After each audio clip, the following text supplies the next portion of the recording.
Siempre Venezuela. 2 horas de información, noticia, cultura, música y la presencia de la migración venezolana en el mundo. A partir de este momento, Venezuela siempre, siempre Venezuela. Bueno, amigos de Venezuela siempre, siempre Venezuela. De esta manera iniciamos nuestro programa en la tarde de hoy. Como siempre, llevándoles a ustedes información, comentarios, noticias, música, entrevistas, todo lo que tiene que ver con Venezuela y su migración a lo largo y ancho del mundo. Esto lo hacemos con mucho cariño, con mucho respeto para todos ustedes, a través de esta señal, 5 emisoras que se enlazan para llevarles a ustedes en señal abierta la mejor información, además de nuestra señal en el área binacional y en el Caribe latinoamericano. Este es un trabajo en equipo en donde está Vanessa Chacón en la producción, Camilo García en redes sociales y apoyo técnico, nuestro equipo de operadores en las distintas emisoras y también nuestro equipo de corresponsales en Colombia, Venezuela y otras partes del mundo, todos bajo la coordinación de su servidor Alan Peralta. Iniciamos entonces así, de esta manera, nuestro programa Siempre Venezuela. Una de las situaciones que se ha visto con más claridad durante estos carnavales en Venezuela ha sido, por un lado, la poca movilización interna de turistas. El turismo se está haciendo de manera local y también hay un ambiente pues, de desolación en algunos sitios turísticos tradicionales, como por ejemplo la isla de Margarita.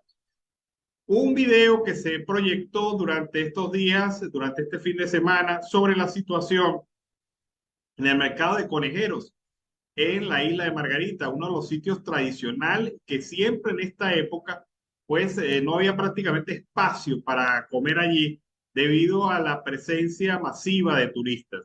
Este año la temporada en Margarita no ha estado muy buena, según lo que reporta el periodista Nino Rojas Castillo, quien nos ha cedido cordialmente este video informativo. Este nos muestra la desolación en el mercado de conejeros en plena temporada de carnaval. Veamos. Solo quería mostrarles esta panorámica de cómo aquel mercado donde todo el mundo venía a comer, todo el mundo que llegaba a Margarita, todo el mundo de Margarita incluso venía a saborear la comida de esto. Miren cómo está eso hoy sábado, carnaval. Eso es para que la gente sepa en el mundo que es mentira cuando el gobierno dice que Venezuela ha cambiado. Totalmente incierto.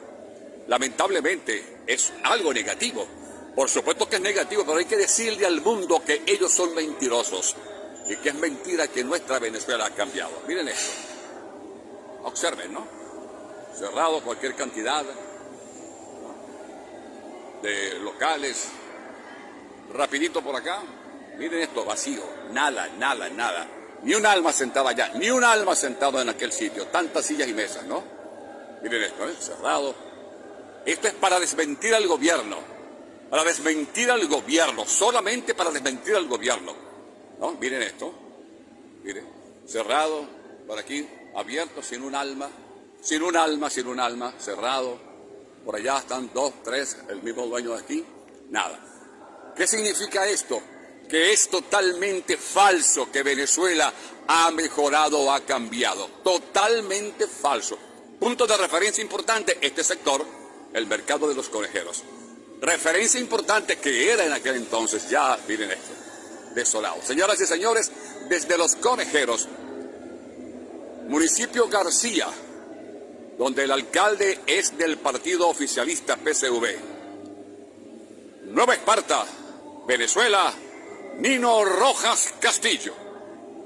Hasta otra oportunidad.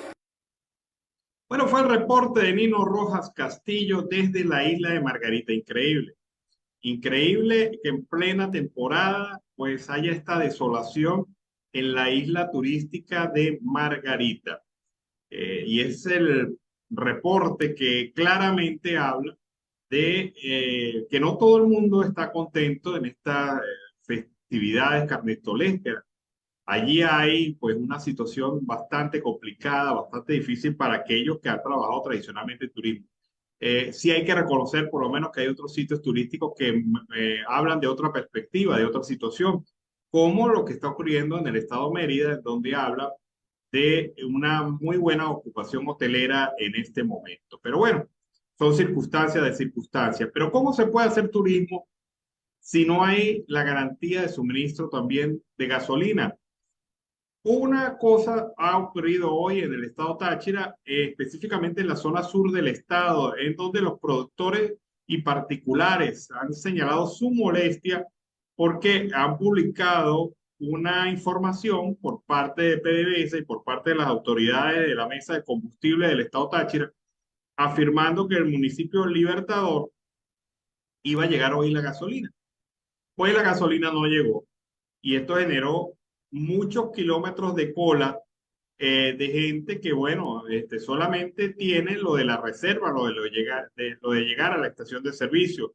No hay nadie que responda o auxilie, no se le informa nada en absoluto sobre lo que está pasando y obviamente pues hay mucha molestia, hay mucha rabia por parte de los pobladores del estado Táchira, de la zona sur del estado. Pero lo mismo está pasando en Portuguesa, lo mismo está pasando en Bolívar, lo mismo está pasando en Anzoátegui, en donde no hay con claridad un trabajo eficiente en materia de distribución de combustible. Y es que simple y llanamente el gobierno está priorizando sus mercados externos y minimizando el consumo interno, racionándolo a extremos graves que paralizan prácticamente la actividad productiva. En Lara, los productores agrícolas pues han manifestado su molestia también porque ellos también se ven afectados. Y en la zona norte del estado Táchira, el diésel brilla por su ausencia y esto ha generado también problemas para la producción agrícola en esta importante entidad agrícola de Venezuela. Es la situación entonces que allí se está presentando. También les comentamos aparte la situación que han planteado 93 ONG de Venezuela, organizaciones no gubernamentales, que han dirigido una carta abierta al presidente de Colombia, Gustavo Petro, para que entienda la situación que está ocurriendo, que está transcurriendo en la Asamblea Nacional Ilegítima, en donde se está a punto de aprobar una ley que pone y criminaliza a estas organizaciones ONG.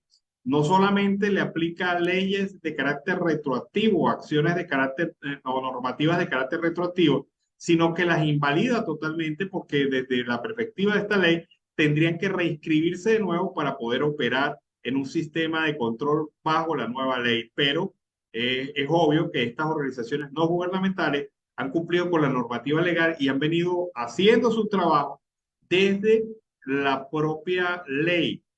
Y esto es lo que el gobierno pues quiere negar o rechaza. Entonces quiere ilegalizar a todas las ONG porque al aprobarse la ley, todas deben inscribirse en un registro y esto va a depender de la voluntad del gobierno que niega el derecho a la asociación, que niega el derecho a la libre actividad y también, obviamente, le niega el derecho a los venezolanos de recibir la atención que brindan muchas de estas ONG de manera directa en medio de la crisis humanitaria compleja. Pero bueno, son las cosas de este régimen. Vamos a escuchar ahora este comunicado, el resumen del mismo y la intención del mismo dirigida a Gustavo Petro. Escuchemos. Le hemos remitido una carta abierta al presidente colombiano, el doctor Gustavo Petro. En esa comunicación le alertamos acerca de las consecuencias que podría tener la aprobación de esta ley, que va a ser restrictiva para los derechos de libertad de asociación y reunión, colocaría al margen de la legalidad a un importante número de organizaciones sociales y de derechos humanos venezolanos. Esta decisión va a generar un elemento adicional de conflictividad política en nuestro país y además enrarece estas instancias de diálogo que se intentan estimular en la Ciudad de México. El presidente Petro, debido a la influencia que tiene sobre las autoridades venezolanas, se encuentra a tiempo de prevenir esta situación y además seguir allanando el camino para una resolución pacífica de la situación venezolana. El precedente regional, luego de la situación nicaragüense, va a ser muy grave y esto lamentablemente va a continuar deteriorando la institucionalidad democrática en todos los países de la región y aumentando la crisis migratoria generada por la emergencia humanitaria compleja dentro de Venezuela. Bueno, ahí está bastante claro. Si se aprueba la ley, Colombia se tiene que preparar para recibir muchas solicitudes de asilo político por parte de venezolanos pertenecientes y trabajadores de las ONG en Venezuela ante la criminalización de la actividad por parte del régimen de facto de Nicolás Maduro. Bueno, amigos de Venezuela Siempre, Siempre Venezuela, seguimos aquí en este segundo segmento del programa en la tarde de hoy, como siempre llevándole a ustedes información, comentarios, noticias, música, entrevistas, todo lo que tiene que ver con Venezuela y su migración a lo largo y ancho del mundo. Desde el 2019, cuando se afianzaron las sanciones contra la industria petrolera por parte del gobierno de los Estados Unidos, PDVSA encontró la oportunidad de oro para negociar con actores que no estaban involucrados directamente en el mercado para hacer transacciones de carácter subterráneo, para hacer negocios extraños con el mercado internacional y el producto que ofrece, que es el petróleo y sus derivados. Ahora bien, en una investigación desarrollada por la organización sobre transparencia con la lupa, ha detectado que el gobierno ha buscado desesperadamente evadir los efectos de las sanciones sobre las irregularidades administrativas de lo que queda la otrora productiva estatal Petróleos de Venezuela. Es decir, con irregularidades de carácter administrativo se ha pretendido vencer el bloqueo, como a ellos les gusta calificar. Pero vean ustedes el resultado de esto desde 2019. 8.406 millones de dólares en cuentas por cobrar. Es decir, cuentas que se han generado por estos negocios maulas, por estos negocios pésimos que el gobierno ha hecho, pero que gente que le debe esta plata a PDVSA. Recordábamos la conversación con Rafael Ramírez, el expresidente de PDVSA, que hablaba y redondeaba la cifra en 10.000 millones de dólares, lo que según él se han robado amigos cercanos y testaferros del régimen de facto. Y estas cifras me parecen mucho. 8.406 millones de dólares solamente en cuentas por cobrar. Sin embargo, el negocio, vean lo que dice con la lupa, ha dado con un puñado de socios e intermediarios en la compra-venta del crudo que van sumando en las cuentas por cobrar más de 8.000 millones de dólares, un tercio del PIB actual venezolano, pese a registrar un crecimiento económico superior al 30% en el año 2022. Lo que también afirma la organización es que se sigue experimentando una continua devaluación del valor de Bolívar a pesar de tener estas cuentas por cobrar. PDVSA no ha hecho mayores esfuerzos por cobrar esta deuda y esto gravita enormemente sobre el peso de la economía venezolana, el peso negativo de la economía venezolana. Estos intermediarios implican empresas recientemente registradas, de las cuales se tiene poca o ninguna información. Es decir, las crearon, empresas de maletín creadas para hacer negocios diversos con el petróleo venezolano, generando ingentes ganancias y sacrificando el principal recurso que tiene el país. Así son los negocios de la nueva PDVSA, así son los negocios del chavismo, así no son los negocios de los amiguetes del gobierno. Y obviamente, pues el país está en una situación de postración económica debido a estos y otros malos manejos que hemos venido señalando a lo largo y ancho de estas ediciones de Siempre Venezuela.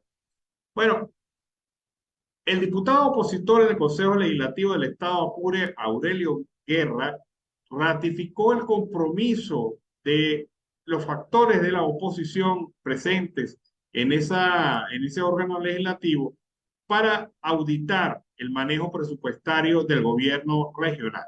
Vamos a escuchar al diputado Aurelio Guerra de la Asamblea del Consejo Legislativo del Estado Apure. Aprobamos la edición del presupuesto del año 2023, el cual va a beneficiar a ciertas áreas y que nosotros de la fracción de la unidad vamos a darle seguimiento y contraloría social acompañada de nuestra gente, de nuestro pueblo, a que estos proyectos se cumplan y se desarrollen en cada una de las comunidades. Nuestro compromiso, el compromiso que nos dio el pueblo apureño, y por supuesto lo honraremos a la altura de la Venezuela que hoy necesita que haya más transparencia y que haya compromiso con su gente.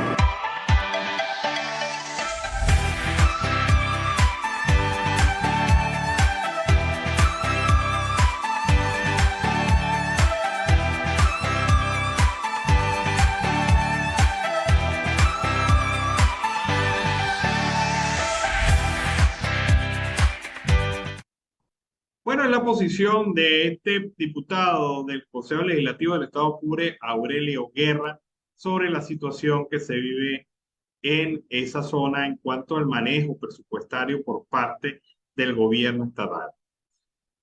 Algunas gobernaciones tienen ingresos y esto se debe básicamente a su signo político. Siendo chavistas, pues son gobernaciones que reciben el apoyo del régimen en mayor o menor cantidad.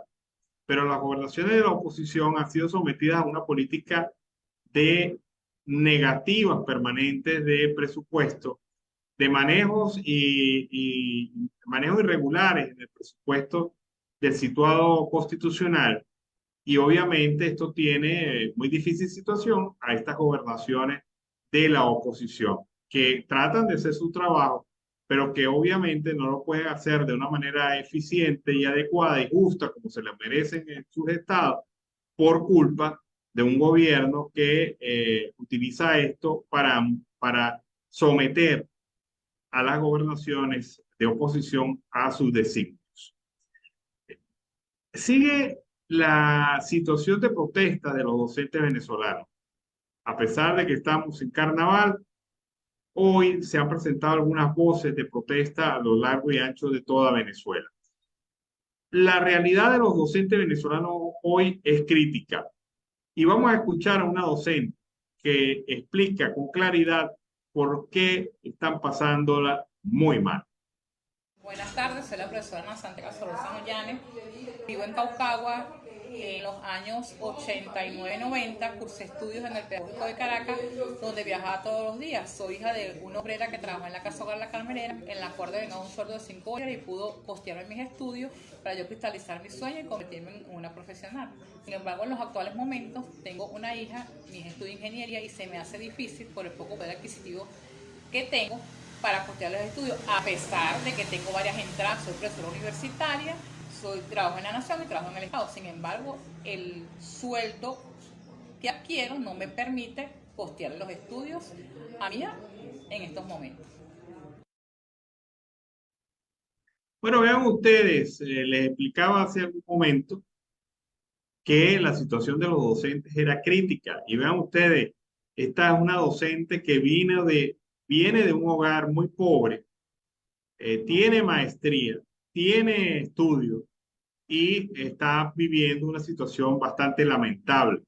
A pesar de haber crecido profesionalmente, esto no se refleja en la calidad de vida que ella, como otros docentes venezolanos y otros ciudadanos venezolanos, se merece. Les decía que hoy ha habido protestas, pues sí. Una de ellas en el estado Cogé, donde los docentes de esa entidad protestaron en una jornada que denominaron Carnavales de Hambre y de las Ollas Vacías. Allí la gente sacó las ollas. En la redoma de los Mangos, en San Carlos, estado Cogede, los maestros continuaron exigiendo mejores condiciones salariales y laborales, porque para ellos no pudo haber carnaval, para ellos no pudo haber turismo, para ellos no pudo haber la oportunidad de pasear, de disfrutar el asueto. Para ellos lo que ha quedado presente y claro es el empobrecimiento que hay en sus hogares. Cada día que pasa se empobrece más el salario de los docentes y esta es una condición innegable que ha venido dándole carburante a la protesta social que están en las calles. Los docentes han dicho, no nos para el carnaval y vamos a seguir en la protesta y seguirán en el transcurso de esta semana, el miércoles, jueves y viernes, con acciones de protesta en diferentes puntos del país. Bueno, seguimos acá en Venezuela, siempre Venezuela, después de ese reporte de Carlos Uzcategui en Miura. Según las declaraciones del director nacional de Fe y Alegría, Manuel Aristotera, Entre el 2015 y el 2021, al menos 166.338 docentes abandonaron su trabajo, dejando un déficit de profesionales de la educación de un 70%. La encuesta nacional en COVID de 2022 reveló que en el último año 190.000 alumnos desertaron del sistema educativo. La educación venezolana ha desmejorado muchísimo, explicó Teresa Remolina, licenciada en Educación Básica Integral, magíster en Orientación de la Conducta y profesora de categoría quinta de segundo año de bachillerato. De acuerdo con esta docente venezolana, la educación en el país se ha visto afectada luego de haber cambiado el currículo básico nacional, haber implementado una educación integral a nivel de bachillerato, haber reducido la cantidad de materias que se dictaban por año. Antes se dictaba un promedio de 11 o 12 materias, pero estas fueron reducidas y convertidas a una sola área de aprendizaje. Ya no se ven todos los temas, sino un poquito de cada materia para poder ejecutar el nuevo currículo básico nacional, que a leguas ha desmejorado en gran proporción la educación. Uno de los motivos que mantiene a los docentes venezolanos en la calle desde finales de 2022 es poder acceder a un salario digno. Actualmente, la quincena de esta docente es de 337 bolívares con un bono cesta ticket de 45 bolívares. En total, 719 bolívares al mes. De acuerdo con el monto, según la más reciente tasa de cambio del Banco Central de Venezuela, ella estaría ganando $28 al mes, un monto insuficiente para una docente con 18 años de experiencia. Debido al problema salarial, la educadora y madre de 2 hijas se ha tenido que reinventar con otros trabajos que le ayudan a solventarse económicamente. Al día de hoy labora en un consultorio médico en donde mensualmente recibe $90 como pago y es complementario a la actividad docente que ejerce. Con este nuevo trabajo, la profesora busca dividir su tiempo entre la docencia y el consultorio. Solamente voy 3 veces a la semana al liceo, de 7 a 9 de la mañana, y de ahí voy a la clínica hasta las 4 de la tarde. En la clínica trabajo de lunes a viernes, afirma. Recuerda que cuando inició su carrera como docente, el sueldo le alcanzaba para vivir tranquilamente. Cuando estaba empezando era docente 1, sin años de servicio. El sueldo me alcanzaba para hacer mercado, pagar el alquiler, comprar medicinas y los pasajes porque yo trabajaba fuera de la ciudad. En un mes me podría comprar un televisor o una lavadora nueva. Ya eso en este momento no se puede. Otro testimonio más de docentes venezolanos en esta condición, en esta situación de abandono, de penuria salarial y en una situación de protesta frente a un régimen que no les presta la menor atención a sus reclamos. Vámonos a la pausa comercial musical del momento y al regreso seguimos aquí con más de Venezuela, siempre, siempre Venezuela, en el segmento Carlos Uzcategui, el mío. Bueno, amigos de Venezuela, siempre, siempre Venezuela, seguimos aquí en este tercer bloque del programa vespertino de Siempre Venezuela. Como siempre, lo hacemos con la presencia del señor Carlos Uzcategui, el Miura. Carlos, buenas tardes, ¿cómo estás? Buenas tardes, Alan, y a la audiencia a esta hora. Espero que estés bien. Coméntame cuáles son las calenturas de esta hora. Bueno, por ahí hay muchas. El tema de la tragedia de los centros de salud en Venezuela. De verdad que cada vez que llega una temporada de festiva en Venezuela, temporada de Semana Santa, carnaval, como en este momento, las emergencias de los hospitales empiezan a temblar. Y empiezan a temblar no precisamente porque la gente llegue masivamente como efectivamente ocurre. Las emergencias se incrementan notablemente durante estas temporadas. Pero el problema es que en este caso las emergencias están llegando sin ningún tipo de posibilidad de atención médica porque no tienen ni insumos, no tienen infraestructura, no tienen médicos suficientes, no tienen enfermeras suficientes y además de eso se suma el grave hecho de que la mayoría de los centros de salud en Venezuela carece de ambulancia. En un momento en Venezuela prácticamente todo centro de salud importante tenía ambulancia. Pero en este momento de la Venezuela de hoy, pues esto no ocurre, porque o se tiene la ambulancia dañada, que es no tenerla, o se tiene la ambulancia sin gasolina, que es no tenerla también. Fíjate, tremendo y excelente punto estás tocando. ¿Te acuerdas que antes en Semana Santa, en Carnaval, en cualquier acto, estaba Defensa Civil con sus ambulancias, los bomberos aeronáuticos y marinos en cualquier playa del litoral de Caracas o en el estado Zulia o en el oriente del país? Hoy ni Defensa Civil, ni los bomberos, mucho menos la policía, porque hasta las policías municipales tenían ambulancias, Alan. Y por cierto, tocaste un tema más crudo. Las emergencias de los hospitales dispensarios, hasta los CDI, tendríamos que involucrar, o de los grandes hospitales, hoy día carecen de ambulancia, no tienen insumos. Aparte de eso, no tienen la salubridad total para atender una emergencia, sea de heridas punzocortantes, punzopenetrantes o a base de armas de fuego. Aparte de todo, no tienen medicamentos de emergencia, no tienen ni siquiera para un resucitador, que es el Bike-Pux, que se le utiliza para los bañistas. Alan, Venezuela cambió para 70 años atrás, ni siquiera decir 40, como lo cacarió tantas veces el régimen de Nicolás Maduro y el de Chávez. Es decir, no hay ambulancia, no hay insumos, no hay una jeringa, no hay un algodón y mucho menos habrá alcohol para poder suturar alguna herida.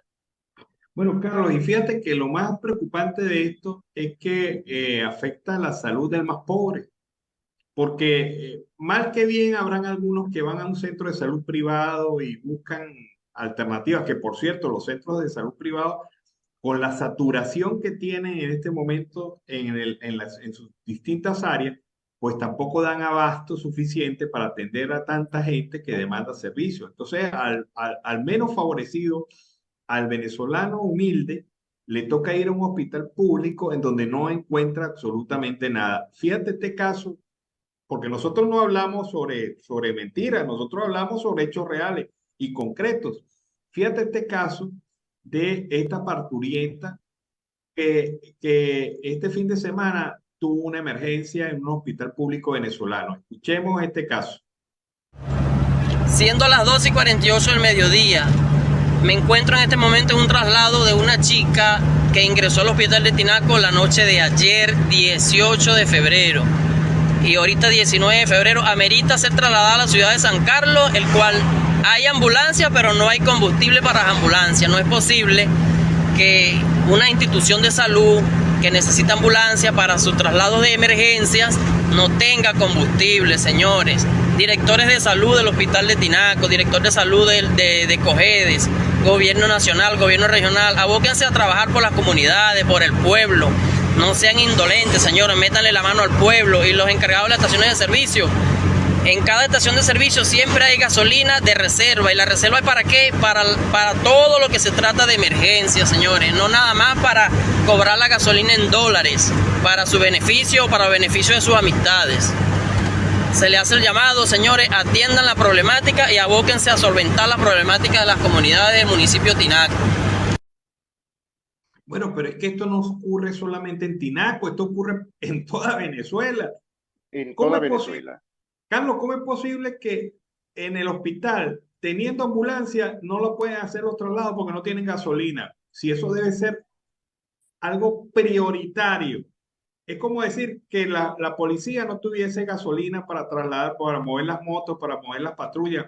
Eso es prioritario. O sea, hay prioridades de prioridades y por favor, ¿cómo se olvida de la salud del pueblo? Entonces, tú ves la hipocresía social del gobierno cuando dice, nosotros nos preocupamos por el pueblo. Pero, sí, caramba, ahí está un caso en donde el pueblo es el tercer, cuarto o último lugar de preocupación del régimen. Ahí bueno, van detrás de la ambulancia. Claro, detrás de la ambulancia. Fíjate algo, Alan. ¿Tú sabes cuál es el único estado hoy, a esta hora, que no tiene 1 litro de gasolina? ¿Sabes cuál? El estado Barinas. Lleva más de 5 días sin 1 litro de gasolina. ¿Cómo está haciendo esa gente? Bueno, y los productores agropecuarios del estado Lara, que han venido exigiendo desde hace varios días combustible, y entonces la respuesta del gobierno es amenazarlos, meter presos a llevárselos presos. meter preso a 2 de ellos y tener orden de captura sobre 8 dirigentes campesinos, porque no Campesinos. son, no son dirigentes políticos, son campesinos que molestos dicen, por favor, déjenos producir, denos la gasolina para producir, el diésel para producir. Y el gobierno, su única capacidad de respuesta que tiene es la represión, la violencia, la agresión. Y después dice que por qué Maduro está tan mal en las encuestas. Imagínate, que no tienen absolutamente nada. Mira, no tienen hidráulicos, no tienen aceite, no tienen combustible, no tienen absolutamente nada. Y si hablamos, como tú le estabas indicando ahora, Alan, si las patrullas, las ambulancias no tienen a veces ni gasolina, pero muchas de esas ambulancias no tienen ni siquiera caucho, que también ese es otro problema. Bueno, y es seria la situación. Carlos, otro tema, la intervención de la policía del Zulia. Cuéntenos, échenos ese cuento que usted lo sabe mejor. Bueno, Alan, a raíz de lo que ha venido sucediendo por unos sicariatos que cometieron en la ciudad de Maracaibo hace 4 días, donde, por cierto, falleció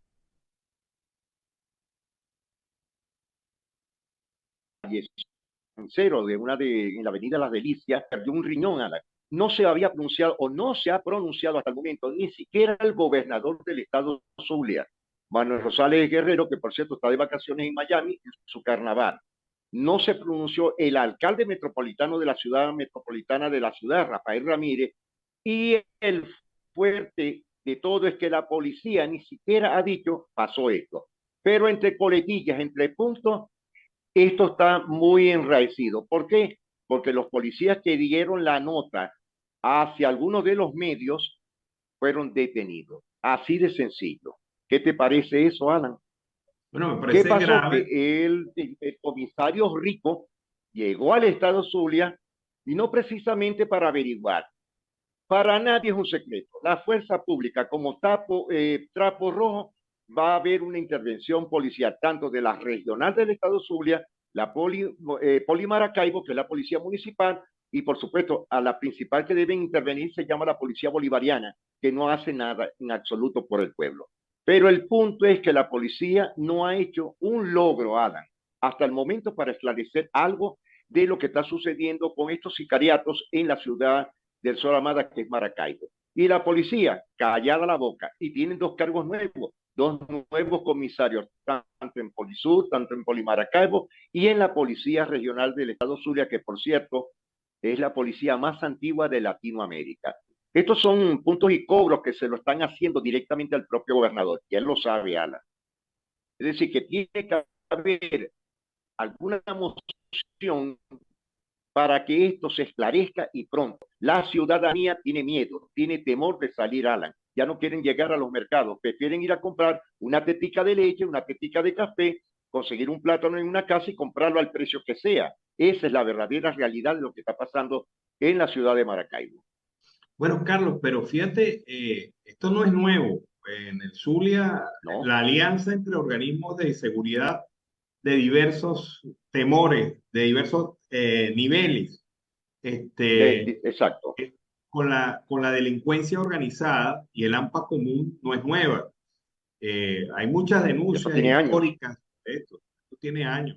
Pero recuerdo con este comentario tuyo un video que nosotros pasamos por acá, en donde unos policías regionales, policías del estado Zulia, estaban investigando un caso de extorsión a un comerciante. Y los policías nacionales bolivarianos intervinieron a la patrulla donde iban los policías del Zulia, e incluso esgrimieron las armas. Uno de ellos esgrimió un arma y fue grabado en video en ese momento. Entonces uno se dice, bueno, si eso es la guerra que hay entre las propias policías, la Policía Nacional, la Policía del Estado Zulia, ¿cómo estará el tema de la delincuencia? Pues los delincuentes estarán alebrestados, porque uno supone, ojo, esto no es la conclusión, pero uno supone que si hay unos policías interesados de que los otros policías no investiguen una extorsión, es porque están vinculados a la extorsión. Así de sencillo. Indiscutiblemente, esa es la realidad. No hay más nada que tapar. La Policía Nacional es otra cosa, la policía regional es otra cosa y la policía municipal, Alan, es otra situación.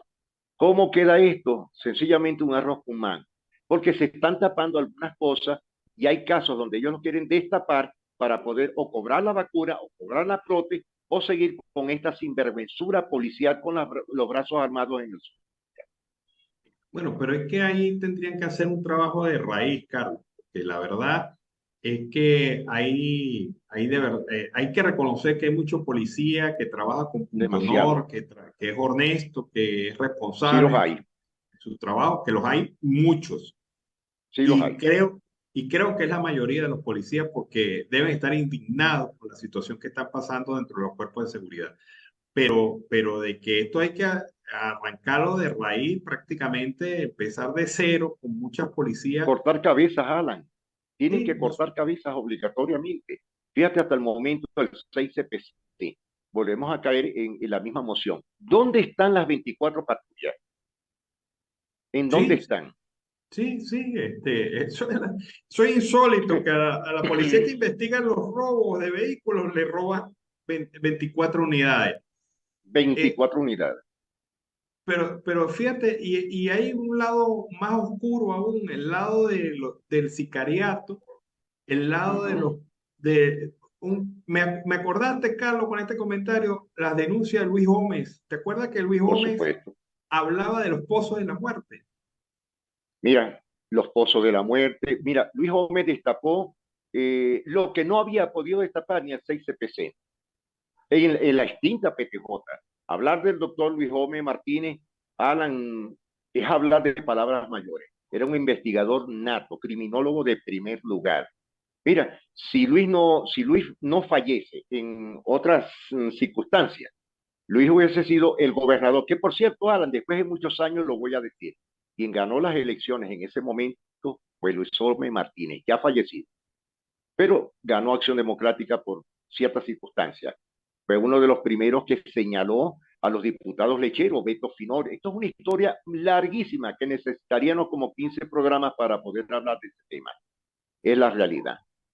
Sí, pero ahí está la cara decente de los cuerpos de seguridad, de gente que de verdad quiere transformar esta circunstancia. Pero mientras tú tengas, y ahí nos radicamos a otro problema, mientras tú tengas un gobierno que envía mensajes, un gobierno nacional que envía mensajes claros, inequívocos, de que lo mejor es ser vivo, lo mejor es robar impunemente, y si robas nadie te mete preso, y si te meten preso es una maroma de judicial en donde a las pocas semanas sales en libertad, habiendo pagado una millonada y disfrutando el resto, pues mientras esos mensajes... El mismo día, Alan. Claro. Si esos mensajes siguen, indudablemente tú vas a tener unos cuerpos de seguridad contaminados. Ojo, repito, y lo decimos aquí en Siempre Venezuela, sí. No todos están contaminados, no todos los policías son corruptos, no todos los policías son sinvergüenzas, pero los hay. Y a esos hay que cortarlos, sacarlos de raíz, porque son los que definitivamente dañan no solamente la imagen de la institución, sino que dañan también, Carlos, algo muy significativo en cualquier sociedad, el respeto a la autoridad policial, la confianza del ciudadano en la institución policial. Porque si esto se quiebra, indudablemente vas a tener más temor del hombre uniformado que del malandro que te puede asaltar en cualquier momento.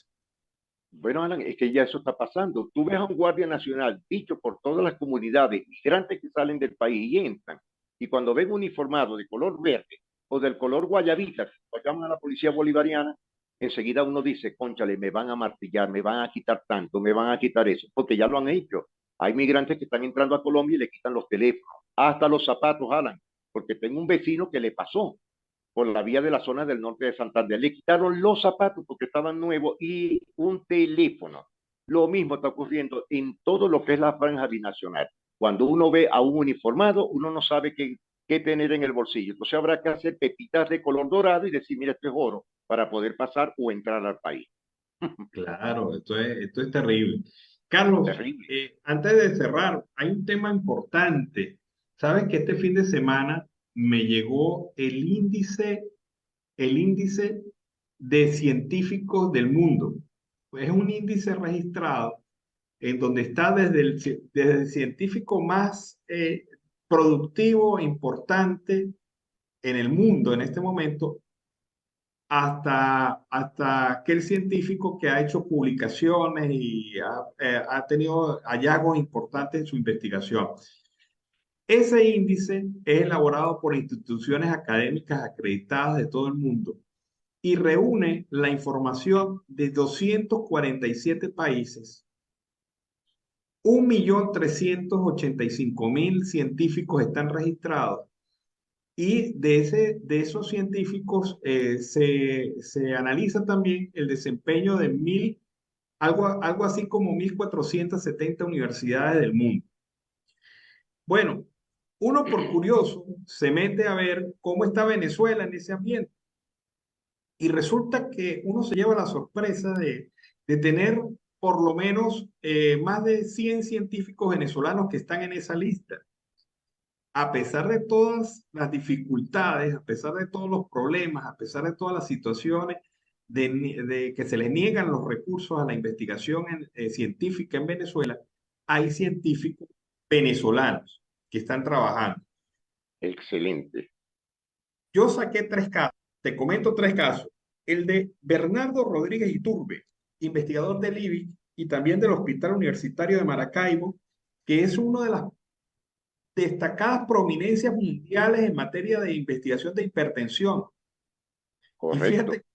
Y fíjate que él está ubicado en el rango 180 de más de 23.000 científicos de América Latina. O sea, es un hombre que está en un nivel destacado, un científico venezolano. Muy destacado. Y está aquí mismo en Maracaibo. Otro científico venezolano, Alejandro Müller, de la Universidad Simón Bolívar. Simón Bolívar. Que, fíjate lo que habla, lo que investiga Müller. Polímeros, biopolímeros, nanocompuestos y cristalización. O sea, el hombre está metido en la élite de la investigación científica internacional. Para la cirugía plástica. No, para todo lo que es el tema de derivados del petróleo, bioquímicos. Ah, ok. Todo lo que es polímero, todo lo que es plástico, todo lo que es nanoplástico. Sí. Y Sí, te entendí otra cosa, pero sí es correcto lo que tú estás indicando. Bueno, otro de los científicos que está en esta importante lista de científicos de nivel internacional es Jean-Louis Salaguer, de la Universidad de los Andes, especialista en tensioactivos, sustancias que permiten mantener estables las emulsiones y microemulsiones. Es decir, son científicos de altísimo nivel. Fíjate que Salaguer está ubicado en el puesto 455 en la lista de científicos de Latinoamérica. Connotados. Sí, y es un hombre que trabaja en una de las universidades que más duramente le ha dado al gobierno, quitándoles presupuesto, quitándoles opciones, y allí están. O sea, lo que quiero significar es que a pesar de que la barbarie chavista ha llegado y ha pretendido imponerse sobre la cultura, sobre la investigación, sobre la ciencia y la tecnología, hay científicos que siguen dando la cara por Venezuela y esto es destacable. Esto hay que destacarlo porque ellos no pueden sentirse solos en un país en donde la barbarie pretende imponerse y en donde la barbarie cultural es peor que cualquier otro tipo de barbarie porque nos condena a estar en el subdesarrollo. Y esta gente está trabajando por el país. Por supuesto que sí.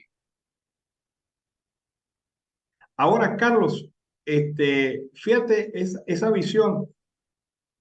En el resto del mundo, los primeros científicos que están ubicados en la lista son investigadores del área de la física, física cuántica, física nuclear, nanofísica.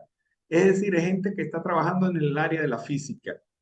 Y en Venezuela, en esta comparativa, hay gente trabajando en el área de la salud, en el área también de la química. O sea, Venezuela tiene que, si quiere realmente salir de su desarrollo, tiene que volverle a invertir a la educación, a la ciencia, a la tecnología, para que esa distancia que hay entre los países del primer mundo y nosotros sea cada día menor, cada día más corta. En Latinoamérica, de los primeros 10 científicos que hay en Latinoamérica, 4 son de Brasil, 4 son de Argentina y 2 de México, lo que te habla hacia dónde apunta la investigación científica en América Latina. ¿Cuáles son los países más destacados en esto? Brasil tiene una enorme cantidad de científicos en las Por listas, supuesto. pero Venezuela, los científicos son escasos y uno entiende por qué razón, porque no hay recursos para las universidades, para dar clases en las universidades, mucho menos hay recursos para investigar. Pero ellos están haciendo su esfuerzo y se mantienen, y esto es lo más loable, lo más destacado de todos ellos. Oye, Alan, antes de culminar, regálame este solo medio minuto. Cuando tengamos un chance y podamos versar un tema sobre la malaria, paludismo, enfermedades endémicas en Venezuela, que comenzó desde los años 40 hasta los años 50 mediados, me invitas y hablamos de ese tema, porque sí hubieron científicos venezolanos que hasta el momento los tienen olvidados. Y hablaríamos de la campaña antipalúdica de Arnoldo Gabartón, Genebraldo Rincón, el doctor Jorge Gómez Chacín, Bernardo Peña García y diferentes actores que hasta ese momento, en los años 70 para 80, se había acabado lo que era la malaria. Hoy día resucitó en el Amazonas, en el Delta, en el estado Bolívar y por supuesto en los estados orientales. Se habían radicado hace años, Alan, hoy volvió y este gobierno a poco le importa el tema de la salud. Bueno, ese es un tema pendiente que tenemos que conversar. Bueno, Carlos, se nos acabó el tiempo acá. Bueno, entonces, como lo decimos siempre, Alan, será hasta mañana y Dios lo permita. Gracias, Alan, y nos vemos. Bueno, seguimos acá en Venezuela siempre, siempre Venezuela. Vámonos a la pausa comercial y musical del momento y al regreso más información. Amigos de Venezuela siempre, siempre Venezuela, seguimos aquí con más de este programa en la tarde de hoy. La Comisión Nacional de Primaria va a realizar un proceso serio, completo y complejo. Así lo señaló María Carolina Uzcategui, vicepresidenta de la Comisión Nacional de Primarias, quien fue enfática al señalar que las peticiones fueron muy específicas y no cederán el control del proceso ante el Consejo Nacional Electoral. Uzcategui explicó que entre las solicitudes está la designación de una comisión técnica que vele porque se cumpla con las condiciones para que se dé el proceso y que el CNE abra las jornadas especiales de inscripción del registro electoral tanto en Venezuela como en el exterior. Asimismo, subrayó que para la comisión no es negociable ceder en la vulnerabilidad de la identidad del sector. Si el CNE nos llegara a exigir el uso de captahuellas, no utilizaremos las máquinas. Si nos pidieran tener control de cualquier etapa del proceso, nuestra respuesta sería que no podemos trabajar con ellos, aseguró. De acuerdo con el cronograma, la hoja de ruta empieza el 28 de febrero con la designación y juramentación de las juntas regionales y termina el 22 de octubre con la elección. Uzcategui refirió que decidieron establecer la fecha del evento nacional con holgura para garantizar que haya tiempo suficiente para cumplir con cada etapa del proceso, que incluye la invitación de observadores nacionales e internacionales, publicación de reglamentos e instructivos, postulación de los candidatos, publicación del registro electoral final y la campaña electoral, que incluye una serie de debates. Para la representante de la Comisión de Primarias, el evento electoral no solo permitirá escoger al candidato opositor que se medirá con Maduro en las presidenciales, sino que también movilizará al electorado y rescatará la confianza en el voto.